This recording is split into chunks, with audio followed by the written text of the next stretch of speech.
जय श्री श्याम प्यारे बच्चों, welcome back to the channel.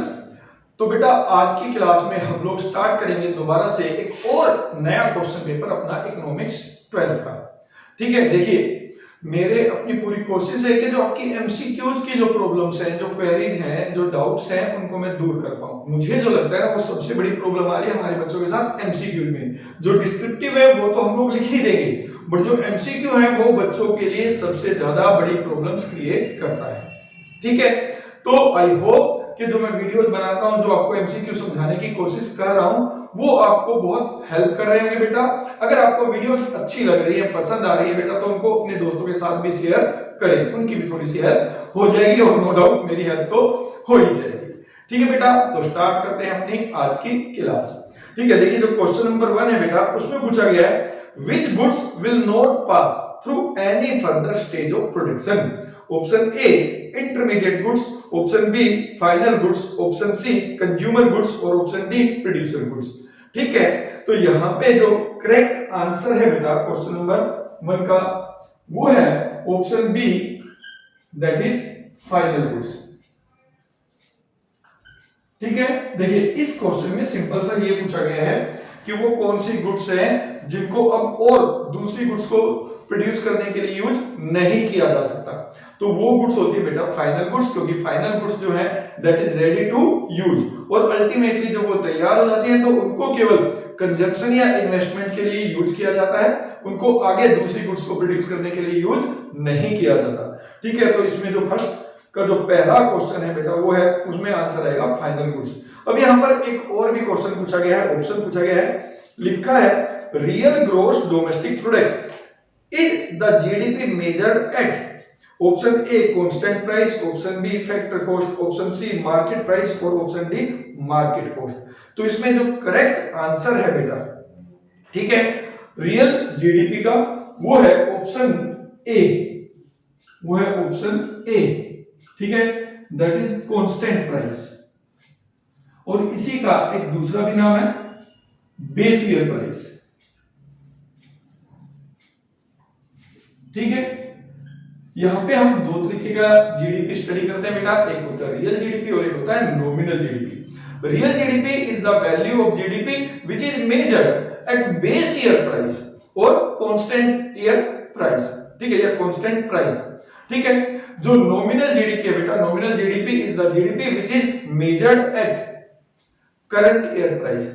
ठीक है, जब हम करंट ईयर के प्राइस पे ही जीडीपी कैलकुलेट करें तो उसको कहते हैं नॉमिनल जीडीपी, और जब किसी बेस ईयर के प्राइस पे जीडीपी कैलकुलेट करें तो उसको कहते हैं बेटा रियल जीडीपी। क्लियर? अब देखिए क्वेश्चन नंबर 2 जो पूछा गया है वो है signature of dash appear on rupees 2000 currency note. Option A है prime minister of India, option B है president of India, option C है फाइनेंस मिनिस्टर ऑफ इंडिया और ऑप्शन डी है governor of Reserve Bank of India.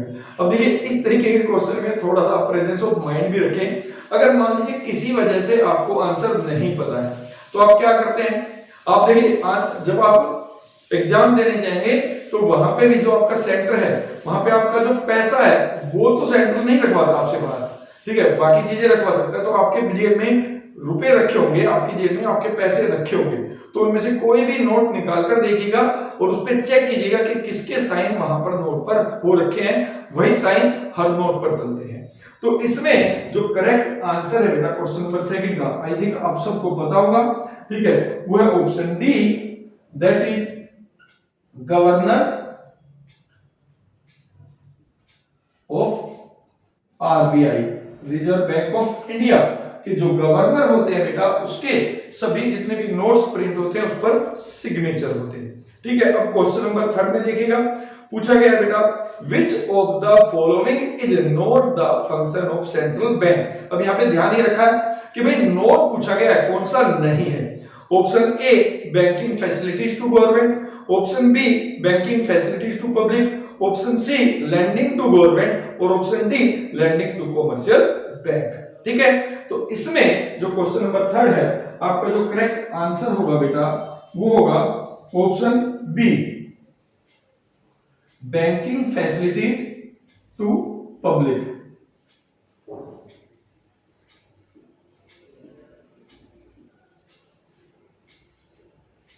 ठीक है, इसका मतलब क्या है बेटा, जो आरबीआई है वो पब्लिक के साथ डील ही नहीं करता, ये आप सबको पता है।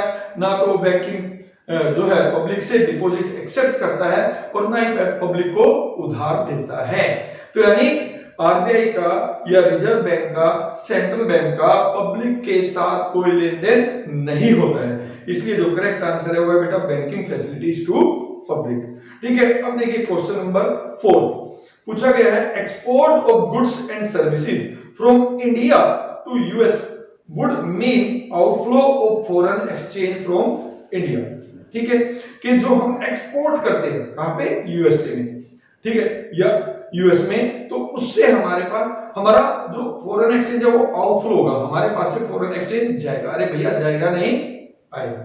ठीक है, तो ऑप्शन दे रखा है statement is true, option B है statement is false as it would mean inflow, option C है statement is false as it would mean stagnance, option D है statement is false as it would means increase. तो यहां पे बेटा जो आपका question number 4 है उसका जो करेक्ट आंसर है बेटा वो है आपका option B statement is false, statement is false. ठीक है, एज इट वुड मीन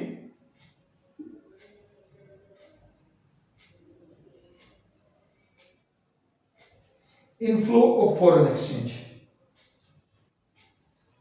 ठीक है, देखो बेटा जो भी चाहे गुड्स हो या सर्विसेज हो, अगर हम किसी दूसरे देश को एक्सपोर्ट करते हैं तो वहां पे हम अपनी सर्विसेज या गुड्स बेच रहे हैं, उनसे हमारे पास फॉरेन एक्सचेंज आएगा ना कि जाएगा। तो ये चीज आपको ध्यान रखनी है। अब देखिए जो क्वेश्चन नंबर 5 है पूछा गया है, when foreign exchange receipts in current account fall short of foreign exchange payment it is called dash deficit। Option A capital account, option B current account, option C balance of payment, option D foreign exchange. ठीक है, यहां पे पूछा गया कि भाई जो current account है उसमें अगर रिसीट्स कम हो और आपकी पेमेंट ज्यादा हो तो क्या किस चीज का डेफिसिट आएगा। तो ऑब्वियस सी बात है बेटा यहां पे आपको इसका आंसर पता होगा। ठीक है, तो यहां पे जो आंसर है वो अगेन बी है। ठीक है, कौन सा होगा बेटा, करंट अकाउंट डेफिसिट होगा, करंट अकाउंट डेफिसिट। ठीक है, क्योंकि यहां पे करंट अकाउंट की जो रिसीट्स है वो कम है, करंट अकाउंट की जो रिसीट्स है बेटा वो कम है, किससे, करंट अकाउंट की पेमेंट से। तो करंट अकाउंट में है तो करंट अकाउंट डेफिसिट होगा। ठीक है बेटा, तो क्वेश्चन नंबर 5। अब बात करेंगे क्वेश्चन नंबर 6 की। तो देखिए बेटा जो आपका क्वेश्चन नंबर 6 है उसमें आपसे पूछा गया है, which of the following will lead to an appreciation of domestic currency. Option है P increase demand for foreign exchange, Q दिया है decrease demand for foreign exchange, R दिया है increase supply of foreign exchange, S दिया है decrease supply of foreign exchange. ठीक है, answer की ऑप्शन दे रखा है, option A P and Q, B P and S, C Q and R, D R and S. ठीक है, तो यहां पे बेटा जो क्वेश्चन नंबर 6 है उसका जो करेक्ट आंसर होगा, ठीक है, वो होगा option C, that is Q and R, Q and R. देखिए अब आपको पता होगा जो एप्रिसिएशन या डेप्रिसिएशन वर्ड यूज होता है बेटा वो यूज होता है फ्लेक्सिबल रेट ऑफ एक्सचेंज में। और फ्लेक्सिबल रेट ऑफ एक्सचेंज में जो रेट ऑफ एक्सचेंज डिटरमाइंड किया जाता है that is determined through market force of demand and supply of foreign exchange in the international market. अब यहाँ पे हमारी डोमेस्टिक करेंसी की वैल्यू बढ़नी चाहिए तो उसके लिए मैंने आंसर बोला है क्यू एंड आर। क्यों? देखिए यहां पर हमारी डोमेस्टिक करेंसी की वैल्यू दो वजह से बढ़ सकती है। पहला, इंटरनेशनल मार्केट में जो फॉरेन एक्सचेंज की डिमांड कम हो जाए, ठीक है, सप्लाई रिमेन कांस्टेंट, या फिर फॉरेन एक्सचेंज की इंटरनेशनल मार्केट में सप्लाई बढ़ जाए, demand remain constant. Comparatively when supply is more than demand तो फॉरेन एक्सचेंज की जो वैल्यू है, जो रेट ऑफ एक्सचेंज है वो कम हो जाएगा, ठीक है, और उससे हमारी डोमेस्टिक करेंसी की वैल्यू एप्रिशिएट हो जाएगी। इसलिए इसमें जो करेक्ट आंसर है बेटा वो है क्यू एंड आर। क्यू में बोला गया है decrease demand for foreign exchange और आर में बोला है increase supply of foreign exchange. ठीक है, तो ये हमारा क्वेश्चन नंबर 6 का पहला पार्ट। अब यहाँ पे बेटा एक और आपको ऑप्शन पूछा दिया गया है, इसमें दो स्टेटमेंट है। स्टेटमेंट फर्स्ट है fix exchange rate is fixed and so it help in proper control over inflation. Statement 2 है fix exchange rate is a great source of economic benefits. Alternate दे रखे बेटा, both statement first and second are correct, both statement are incorrect, statement first is only correct, statement second is only correct। ठीक है, तो यहां पे जो आपका करेक्ट आंसर आएगा बेटा ऑप्शन में, ठीक है 6 के, वो है option A, both statements are correct।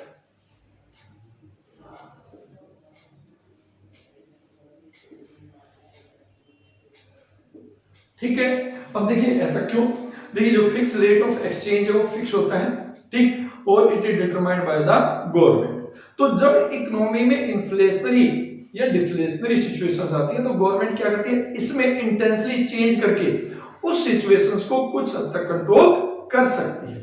इसलिए बोला गया है कि प्रॉपर कंट्रोल कर सकती है इन्फ्लेशंस को गवर्नमेंट, क्योंकि fix rate of exchange government के कंट्रोल में होता है, उसको वो चेंज कर सकती है।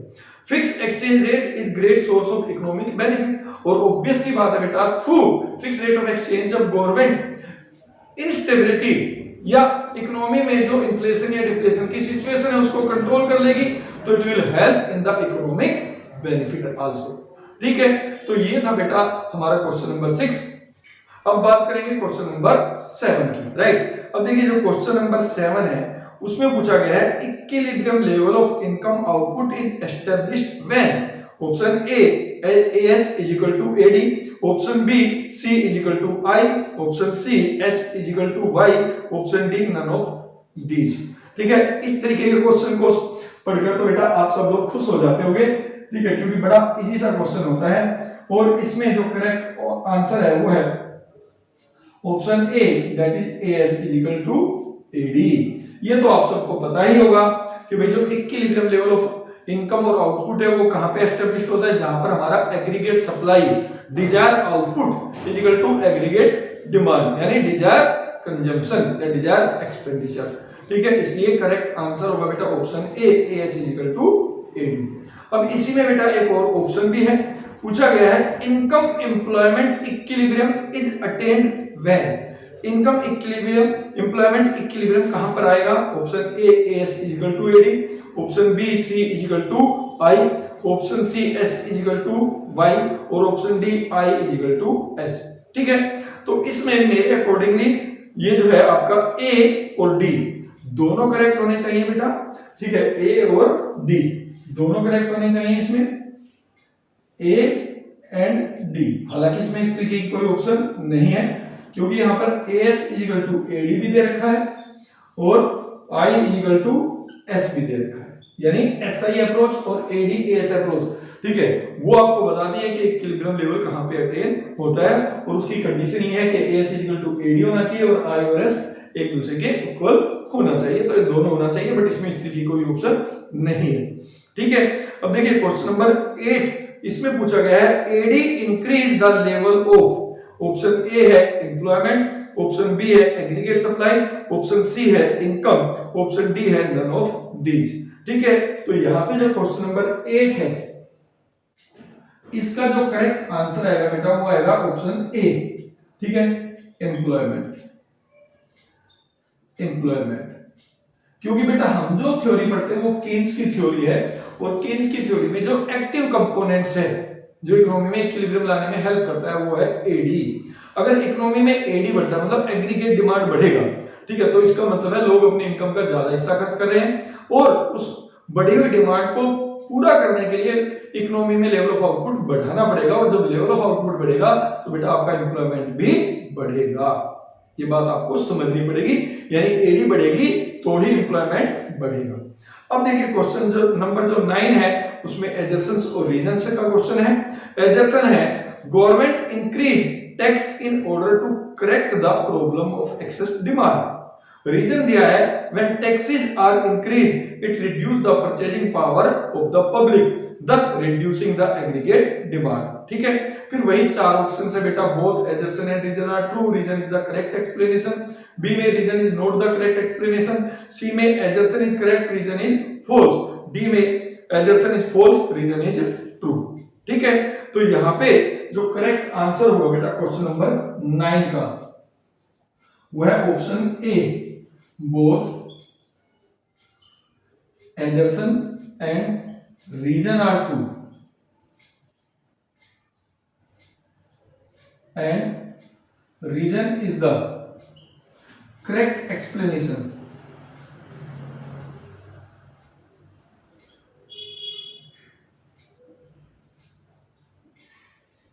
of adjacence। ठीक है बेटा, क्यों, अब ये समझिएगा। देखिए एक्सेस डिमांड का मतलब क्या होता है, when people have more purchasing power। ठीक है, यानी हम जितना आउटपुट प्रोड्यूस करें लोग उससे ज्यादा खर्च करने के लिए तैयार है, लोगों की डिमांड उससे ज्यादा है। ठीक है, तो ये किस वजह से है, क्योंकि people have more purchasing power. तो इसमें गवर्नमेंट क्या करती है, गवर्नमेंट जो है खासकर रिच सेक्शंस पे रेट ऑफ टैक्स बढ़ा देती है।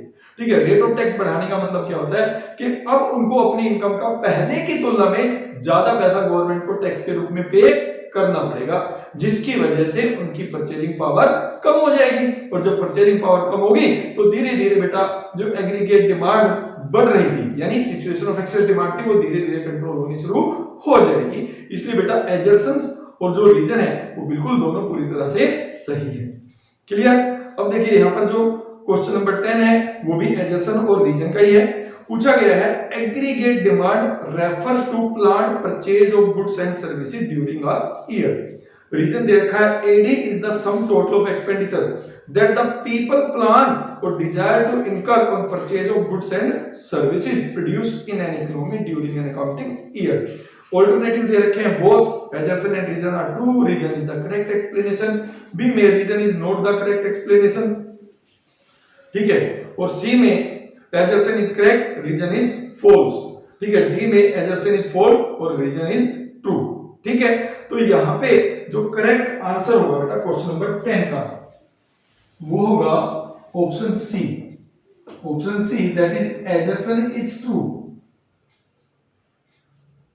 But reason is false. ठीक है, अब यहां पे जब हम एजर्सन और रीजन को पढ़ते हैं तो हमें लगता है इसका आंसर होना चाहिए बेटा option A, both are true and correct explanation वाला, बट ऐसा नहीं है। क्यों नहीं है, अब ये समझिए। जो एजर्सन है वो बिल्कुल ठीक है, इसमें लिखा है aggregate demand refers to plan purchase of goods and services during an year, बिल्कुल ठीक बात है। एग्रीगेट डिमांड क्या होता है, aggregate demand is the plan expenditure which we are planning to spend on consumption of goods and services. ठीक है, but reason में लिखा है it is the sum total of expenditure that people plan और desire to incur. People, ये चीज आपको ध्यान रखनी है, जबकि AD is the sum total of C plus I plus G plus E. ठीक है, यानी एग्रीगेट डिमांड जो है 4 कंपोनेंट से मिलकर बनी होती है, केवल जो पीपल्स आर प्लानिंग उससे मिलकर नहीं बनी। इसलिए यहां पर जो आंसर आया वो ये है assertion is true but reason is false. Clear. तो ये थे बेटा आपके आज के एमसीक्यूज। तो अब मिलेंगे अपनी नेक्स्ट क्लास में इसी के सेकंड पार्ट के साथ। तब तक के लिए बेटा जय श्री श्याम।